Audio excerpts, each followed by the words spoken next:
Hello मेरे प्यारे बच्चों।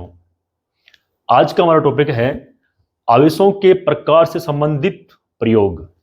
आवेश कितने प्रकार के हैं इसको प्रूफ करने के लिए एक प्रयोग करते हैं, जो हमारा आज का टॉपिक है। तो देखें, यहां पर एक जो प्रयोग किया गया था वैज्ञानिकों द्वारा, उसमें यह किया गया था कि एक कांच की छड़ ली गई थी। जैसे कि एक कांच की छड़ है और ये कांच की छड़ हो गई। एक लिया गया था रेशम का, एक लिया गया था रेशम का टुकड़ा। रेशम का कपड़ा बोल दो या रेशम का टुकड़ा बोल दो, एक ही बात है। यहां पर ये कांच की छड़ है और ये रेशम का कपड़ा है। इनको आपस में रगड़ने पर, हमने पिछले वाली क्लास में पढ़ा था कि इनको जो आपस में रगड़ेंगे तो कांच के जो इलेक्ट्रॉन हैं छड़ वाले, वो रेशम वाले टुकड़े पर आ जाएंगे, क्योंकि रेशम के टुकड़े को या रेशम का जो पदार्थ है इसको इलेक्ट्रॉन त्यागने के लिए ज्यादा ऊर्जा चाहिए और कांच वाले पदार्थ को कम ऊर्जा चाहिए। तो जिसको ऊर्जा कम चाहिए वो इलेक्ट्रॉन त्याग देगा और जिसको इलेक्ट्रॉन की त्यागने के लिए ऊर्जा ज्यादा चाहिए वो इलेक्ट्रॉन ग्रहण कर लेगा जब आपस में उनको रगड़ेंगे। तो ये हमने जस्ट इसके पहले वाली जो क्लास है उसमें हमने पढ़ा था। तो जब रेशम को और कांच को आपस में रगड़ा तो कांच की छड़ हो गई धनावेशित और ये हो गई थी ऋणावेशित। दूसरी ली प्लास्टिक की छड़, ये प्लास्टिक की छड़ है, और एक लिया ऊन का टुकड़ा, ये ऊन है यहां पर, और इनको भी आपस में रगड़ा। तो रगड़ने पर क्या हुआ, ऊन के जो इलेक्ट्रॉन हैं वो आ गए प्लास्टिक की छड़ के ऊपर।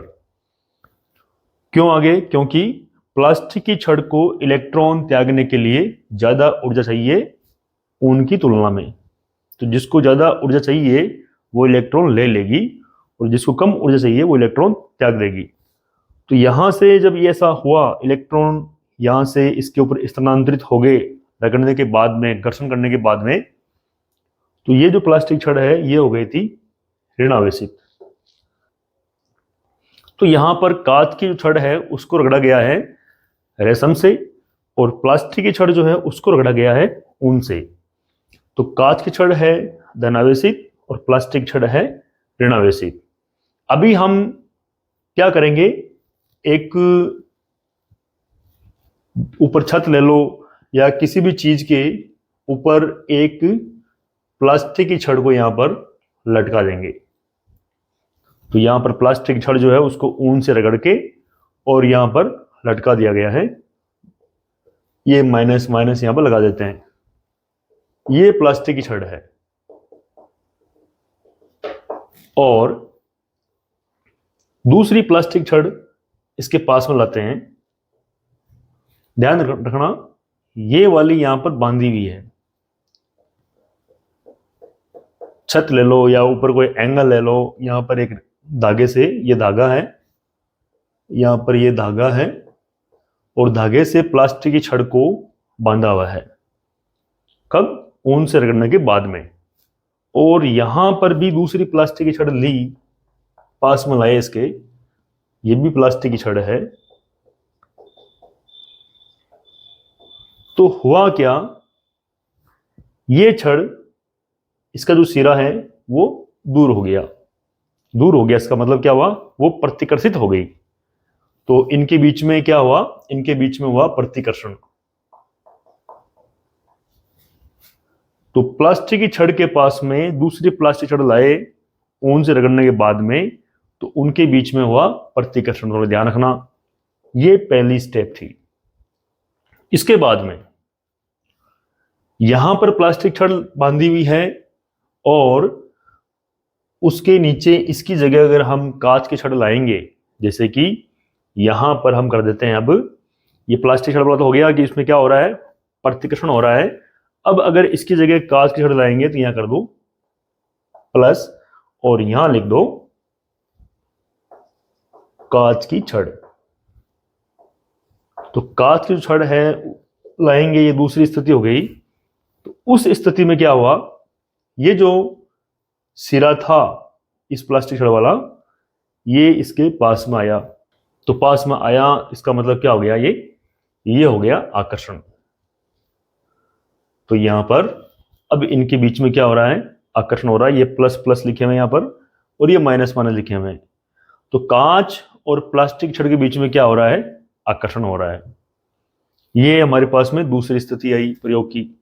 और तीसरी स्थिति में क्या किया कि यहां जो लटकाई हुई है इस धागे से, इस प्लास्टिक की छड़ की जगह यहां पर भी एक कांच की छड़ बांध देते हैं। तो देखते हैं यहां पर कांच की छड़ बांधेंगे तो ये क्या हो जाएंगे, प्लस हो जाएंगे। और यहां कर दो कांच की छड़। तो जब यहां पर भी कांच की छड़ है और यहां पर भी कांच की छड़ है, तो ये स्थिति आ गई तीसरी।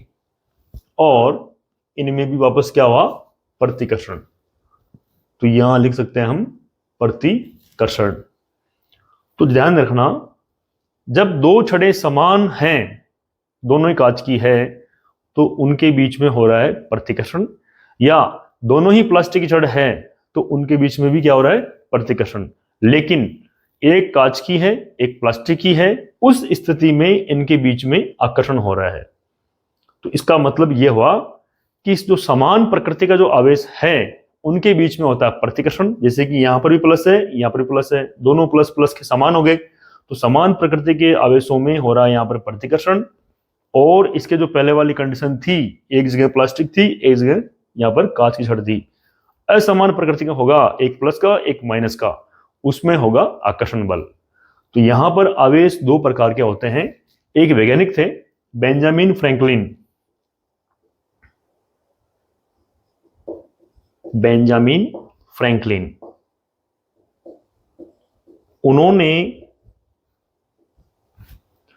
जो प्लास्टिक की छड़ के ऊपर जो आवेश है यहां पर, उसके लिए नाम दिया था ऋणावेश। ध्यान देना, ये धनावेश ऋणावेश जो हम देख रहे हैं कि प्लास्टिक की जो छड़ है उसके ऊपर ऋणावेश है, तो प्लास्टिक छड़ पर जो आवेश है उसके लिए नाम जो दिया बेंजामिन फ्रैंकलिन ने, वो दिया था कि भाई इसके ऊपर तो ऋणावेश है। और जो कांच की छड़ है जिसके ऊपर आवेश उत्पन्न हुआ, उसके लिए इन्होंने दे दिया था, जैसे कांच की छड़ है उसके लिए बोल दिया कि ये जो है वो है धनावेश। तो कांच की छड़ के ऊपर हो गया धनावेश, प्लास्टिक छड़ के ऊपर हो गया ऋणावेश। और ये बातें किसने बताई थी, ये बताई थी साइंटिस्ट बेंजामिन फ्रैंकलिन ने। तो अब ये जो प्रयोग हुआ, इस प्रयोग से क्या निष्कर्ष निकला कि आवेश के दो ही प्रकार हैं, एक तो है धनावेश एक है ऋणावेश। अब प्लास्टिक के ऊपर ऋणावेश है, कांच के ऊपर धनावेश है, ये सारी चीजें जो है ये बताई थी वैज्ञानिक बेंजामिन फ्रैंकलिन ने। उससे पहले पता नहीं था, ये नहीं कह सकते थे कि कांच की छड़ के ऊपर आवेश कौन सा, धनावेश है या ऋणावेश है। तो ये डिसाइड जो है ये किया था बेंजामिन फ्रैंकलिन ने। तो अब देखें इस प्रयोग से क्या निष्कर्ष निकला, वो निष्कर्ष हम देखेंगे।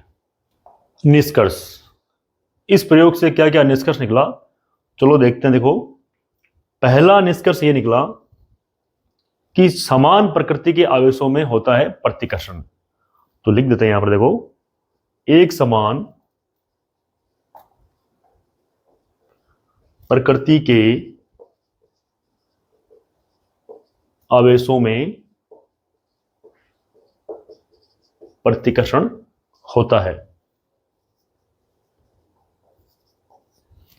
जैसे कि प्लस प्लस, प्लस प्लस किसके ऊपर था, कांच के ऊपर, तो प्लस और प्लस इनके बीच में क्या होगा, इनके बीच में होगा प्रतिकर्षण। ये इस प्रयोग से निष्कर्ष निकला, ये बल है, प्रतिकर्षण जो है ये एक तरह का बल है, विद्युत बल है। अब देखें, और माइनस माइनस का अगर है, जैसे कि दोनों छड़ें कांच की थी तो प्लस प्लस है, उस कंडीशन में भी प्रतिकर्षण है। और दोनों छड़ें अगर प्लास्टिक की है तो माइनस माइनस लेंगे, ऋणावेश को हम माइनस से दर्शाएंगे और धनावेश को हम प्लस से दर्शाएंगे। अब देखो, तो दोनों प्लस प्लस है, ये भी क्या है, एक समान है, तो तो इनके बीच में भी क्या होगा, प्रतिकर्षण होगा। तो ये भी प्रतिकर्षण बल है। तो पहला जो निष्कर्ष है वो ये निकला है कि समान प्रकृति के आवेश प्लस प्लस और माइनस माइनस में प्रतिकर्षण बल लगता है। तो अब आगे जब आपके डेरिवेशन वगैरह चलेगी तो वहां पर ये थोड़ी चीजें ध्यान रखना कि प्लस प्लस में क्या होगा, प्रतिकर्षण होगा, और माइनस माइनस में भी क्या होगा, प्रतिकर्षण होगा। दूसरा जो पॉइंट था वो देखते हैं। दूसरा जो निष्कर्ष है वो है कि असमान प्रकृति के आवेशों में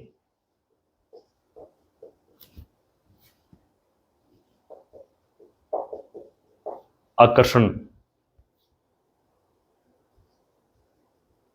होता है। असमान प्रकृति के आवेश, जैसे कि एक प्लास्टिक की छड़ है, एक कांच की छड़ है आवेशित, तो उनके बीच में क्या होगा, आकर्षण होगा। तो इसको इसे समझे, अगर एक प्लस का आवेश है दूसरा माइनस का है तो एक दूसरे को क्या करेंगे, ये आकर्षित करेंगे। तो इनके बीच में लगेगा आकर्षण बल। कौन सा बल, आकर्षण बल। तो ये दूसरे पॉइंट में देखा हमने, और पहले पॉइंट जिससे पहले वाला था उसमें देखा हमने कि अगर दोनों ही प्लस के हैं या दोनों ही माइनस के हैं तो इनके बीच में लगेगा प्रतिकर्षण बल। ये दो चीजें हमें ध्यान रखनी है। तो इनके बीच में लगा है प्रतिकर्षण बल। ये इस प्रयोग का निष्कर्ष है। और इससे जो प्रयोग से जो निष्कर्ष निकला उस पर यह निकला है कि असमान प्रकृति के आवेशों में लगता है आकर्षण बल और समान प्रकृति के आवेशों में लगता है प्रतिकर्षण बल। और आवेश दो प्रकार के होते हैं, जिसमें से जो प्लस का है वो हो गया धनावेश, और जो माइनस का है वो है ऋणावेश। और इनको इंग्लिश में कहते हैं पॉजिटिव चार्ज। इसको कहते हैं पॉजिटिव चार्ज और इसको कहते हैं नेगेटिव चार्ज।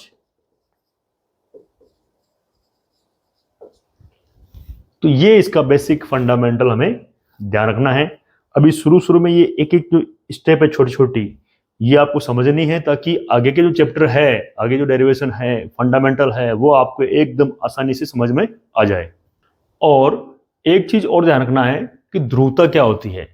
ध्रुवता एक ऐसा गुण है जो दो प्रकार के आवेशों में विभेद उत्पन्न करता है या विभेद करता है या उसमें अंतर स्पष्ट करता है। जैसे कि बात करें अगर हम कि कोई भी पदार्थ है और यहां पर प्लस है और यहां पर माइनस है, तो हम कह सकते हैं कि ये जो पदार्थ है इसका ये जो भाग है वो है धनात्मक ध्रुव, और ये वाला जो भाग है ये है ऋणात्मक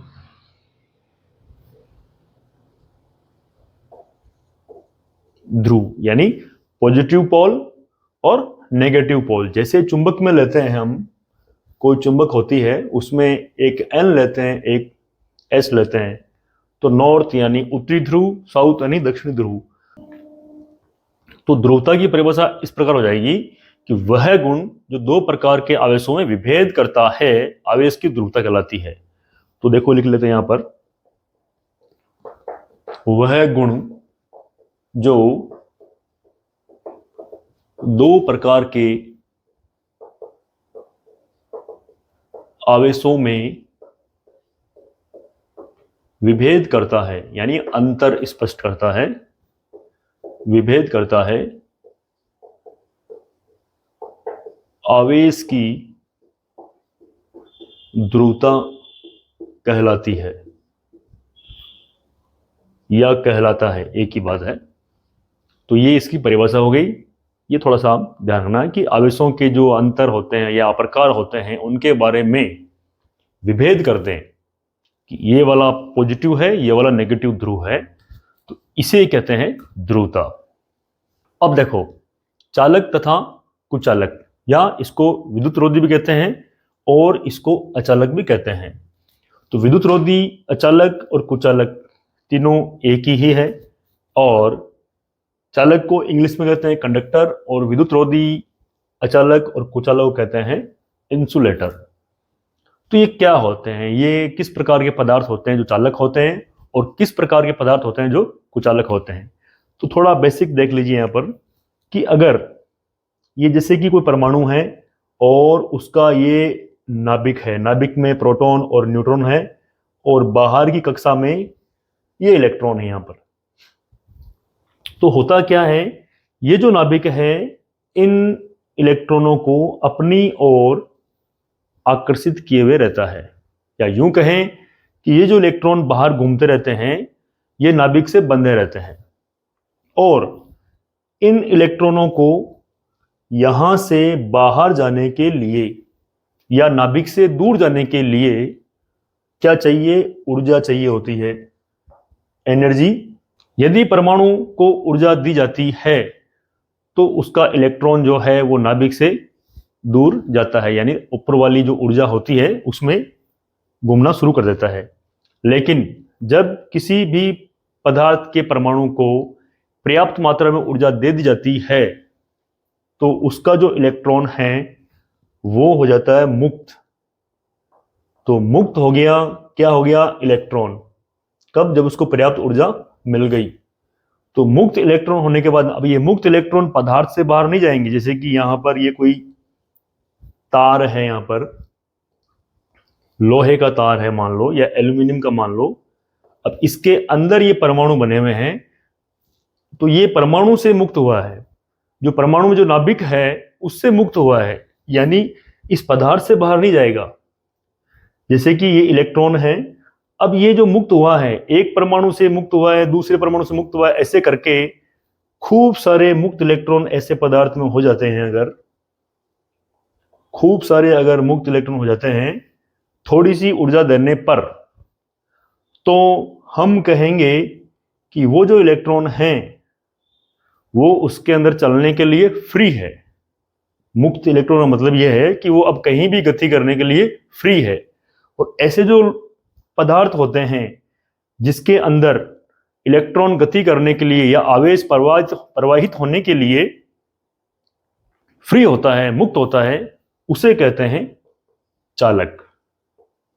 तो ध्यान देना, चालक पदार्थों के जो परमाणु हैं उनमें मुक्त इलेक्ट्रॉन होते हैं और थोड़ी सी ऊर्जा से इलेक्ट्रॉन क्या है, वो जो चालन बैंड होता है, बैंड सिद्धांत है जो आप अगले चैप्टर में समझेंगे, जो इलेक्ट्रॉनिकी अर्धचालक वाला चैप्टर है अपना, उसमें बैंड सिद्धांत से इसको समझेंगे।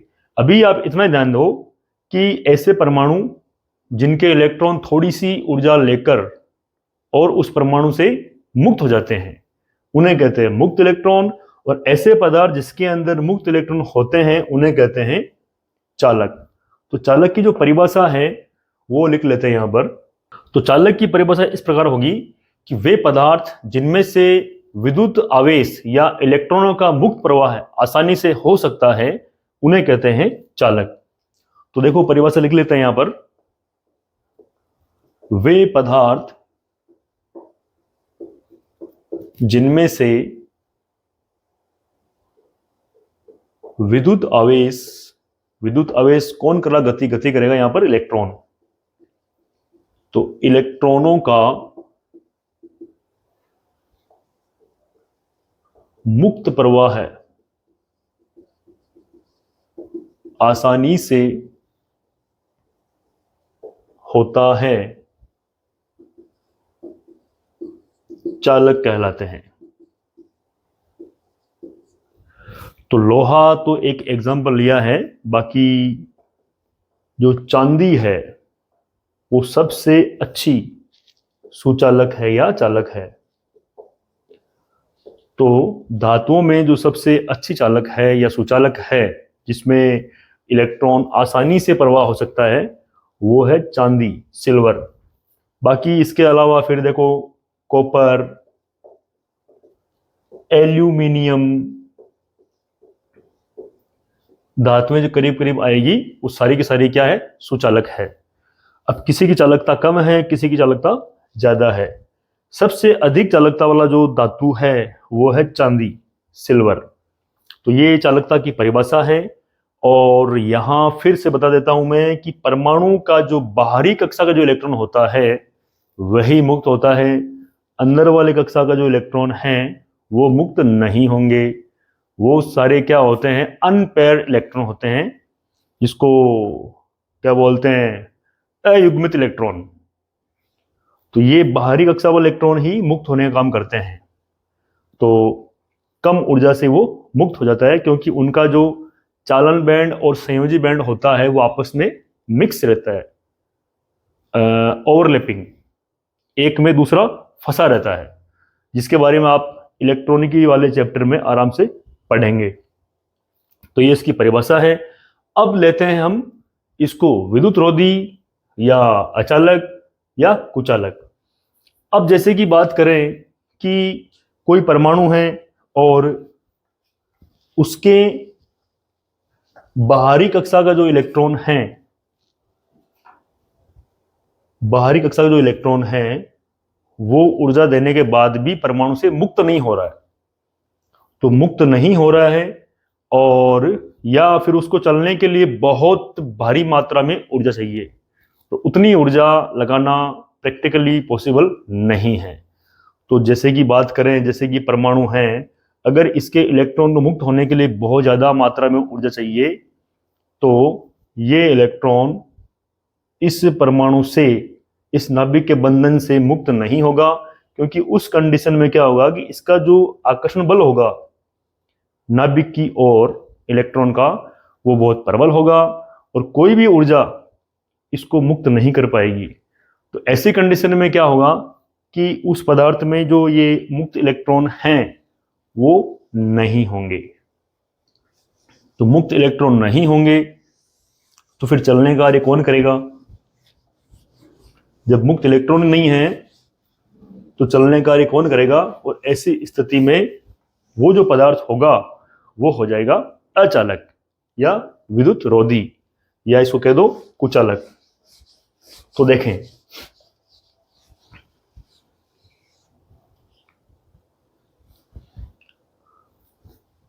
पहले लिखें, इसकी परिभाषा लिख लेते हैं। विद्युत रोधी या इंसुलेटर, तो इसकी जो परिभाषा है वो इस प्रकार होगी विद्युत रोधी की, कि वे पदार्थ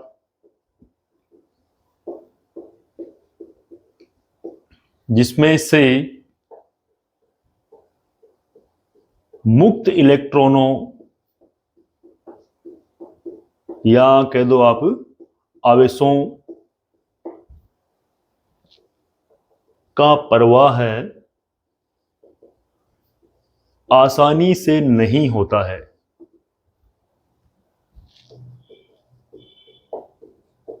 नहीं होता है, उन्हें कहते हैं विद्युत रोधी पदार्थ कहलाते हैं।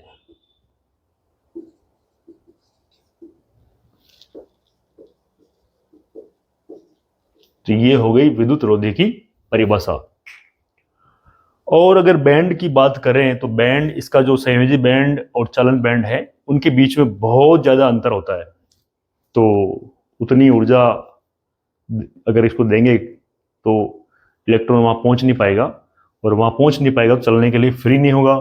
फ्री नहीं होगा तो उसके अंदर कोई धारा प्रवाहित नहीं होगी, उसमें कोई करंट नहीं आएगा। जैसे प्लास्टिक का ये मार्कर है, लकड़ी है, ये सारे एग्जाम्पल है किसके?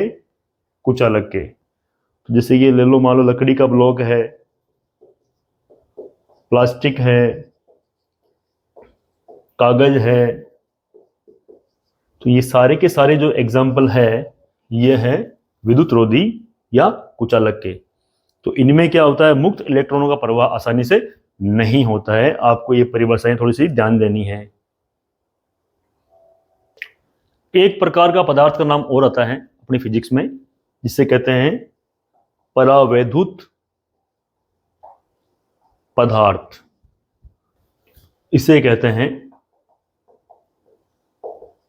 Dielectric matters. तो परावैद्युत पदार्थ क्या होते हैं? एक प्रकार के कुचालक ही होते हैं। ये जो विद्युत रोधी हैं इन्हें ही कहते हैं परावैद्युत पदार्थ। और ऐसे कुचालक होते हैं जो विद्युत धारा या आवेश का प्रवाह तो नहीं करते हैं, लेकिन विद्युत प्रभाव दर्शाते हैं। तो देखो इसकी परिभाषा लिख लेते हैं पहले। ऐसे पदार्थ जो आवेश का प्रवाह तो नहीं करते, परंतु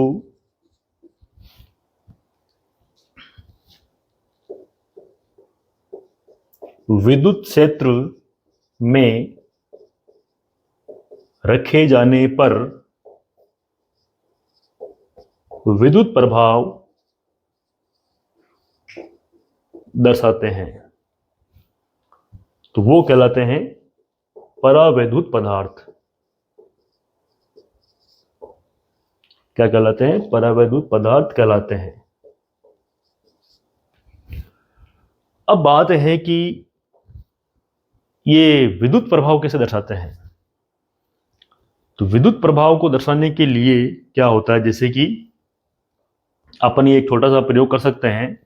किसी मेज पर कागज के छोटे छोटे टुकड़े लेंगे, जैसे कि छोटे छोटे टुकड़े ले लिए, ये कागज के टुकड़े हैं, और किसी पेन को बालों से एकदम रगड़ के, तो बालों से रगड़ने से क्या हुआ, पेन प्लास्टिक का है वो हो गया आवेशित।